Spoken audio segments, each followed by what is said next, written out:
You are now listening to Project XX Cast podcast series. Would you know what to do if you felt unsafe in a relationship? What I would do personally is break up with that person and try and get out of it. But obviously, there's probably helplines or something. Cool. D, you got anything you want to add to that? Once again, like Ern said, personally, don't know what to do, but what I'd recommend is first and foremost, speak to the person and know why is it happening. If you can't get through, speak to a family member and obviously take it to the right authorities and then go from there, because no one ever wants to feel trapped, and especially when you've already raised it and they're not responding well.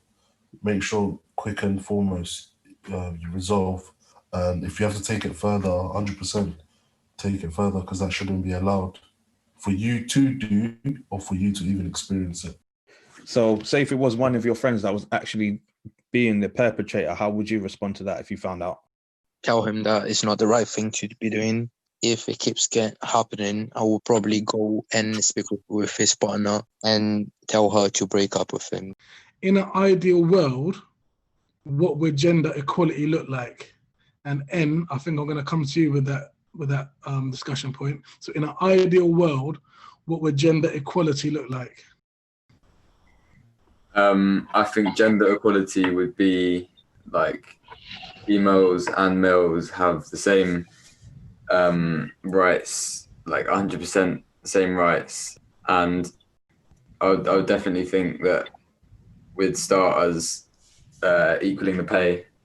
And D, ideal world, gender equality, what does it look like to you? It would always be hard with gender equality, because you look at, for example, sports, like football here in England, people want gender equality with equal pay, but with equal pay, you also want people to also have an interest for it. And you can never really force anyone to have an interest in anything. So if I was to take it in the real world, 100%, with equal pay, equal experience, and equal speech, and I guess educate the younger generation as well, that may have been different in the past, but you can be the next one for the future to change it and show them that things can get better and that they are capable of anything. Gender equality is making sure the young ones believe that they deserve the same as everyone else. So what you touched on there, like with the sport, are you saying this then the equality of the opportunity? For example, if you're looking at women's football, for example, the male counterparts get paid a lot more, but then they bring in more crowds and things like that. But obviously the female game is getting wider, but also, being televised now. So it's about the opportunity for them to actually succeed. So is that what you're touching on? Is about equal of opportunities rather than just saying pay everyone the same, but give them the opportunity to create their own brand and an opportunity to actually create and generate more income and more publicity? Yeah, 100%. Although it will be hard to finish, but it's always good to start and give everyone a chance and understanding to make it happen and make it a reality. Well, thank you for that. What would you say, what positive steps have been taken so far in terms of trying to bring equality amongst the genders? What positive steps have been taken? DL, can you shed any light on that? I think a lot of things have changed, such as, for example, women couldn't vote like a few years ago, and now women is allowed to vote. And they couldn't work as well. There was only meant to be at home, and now they can work, they can do whatever they want and how they want as well. Thank you very much for that. I'm going to pass on to Nathan for our last discussion point.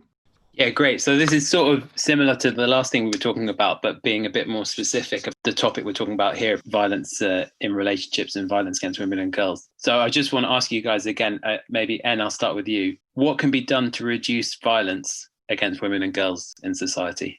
Well, I guess spreading awareness is one of the main things that needs to happen, even though it's a very well spoken about topic at the moment. I still don't think enough's going on about it, especially in schools and colleges, because that's the main time that these sort of men or women who turn into people who use domestic violence in relationships, they're sort of brought up to be like that. There must be like some early signs that they need to sort of find out. Awesome, thank you. DL, have you got any thoughts on that? So the question was, what can be done to reduce violence against women and girls? I think teaching in schools science young would help, like talking more about it and saying how wrong is it, what are the things to do and don't do as well. Awesome. Yeah. So echoing what Enna said, teach education, spreading awareness of the issue and hoping people can recognise what's wrong and recognise the early warning signs. Dee, do you have any thoughts on that? So what can be done to reduce violence against women and girls? Honestly, that's hard to do, to even implicate. But I would say it's an important scenario to teach them from young, to make sure that they have an understanding and to make sure that they also know that they've got their rights, that shouldn't be a norm, whether they've had that from young or whether they were raised with that.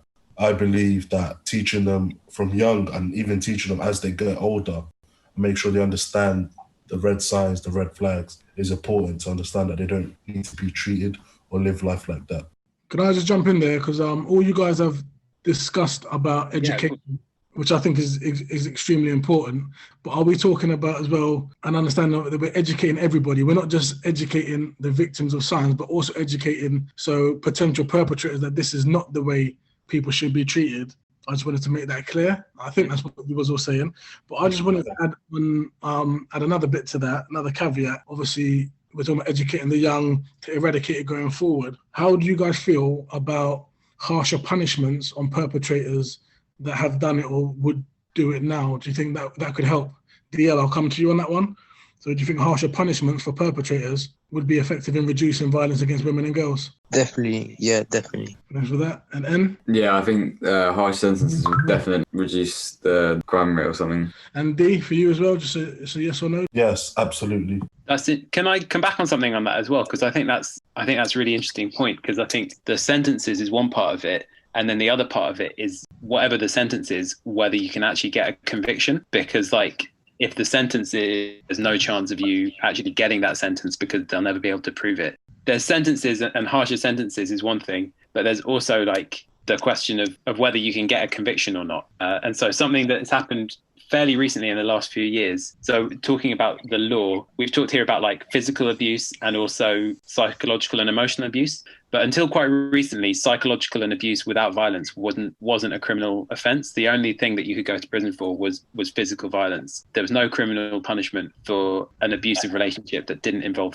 physical violence. And that's changed in the last few years with this new offence, coercive control, where if you're in a relationship where you're in total control of your partner, serious controlling abuse, controlling everything they can do, where they go, controlling their money, or a crime. It's only in the last few years that's been a crime. But one of the things that's challenging with that is to actually get a conviction, because to prove that can often be quite difficult. So I just wanted to say sentencing is one part of it, but then the other part of it is are the resources there to catch perpetrators or to support victims in coming forward, so that those sentences don't just exist on paper but are actually a real deterrent. With that, like you're saying, it's showing that that the law of the land is behind us as well, in terms of supporting that.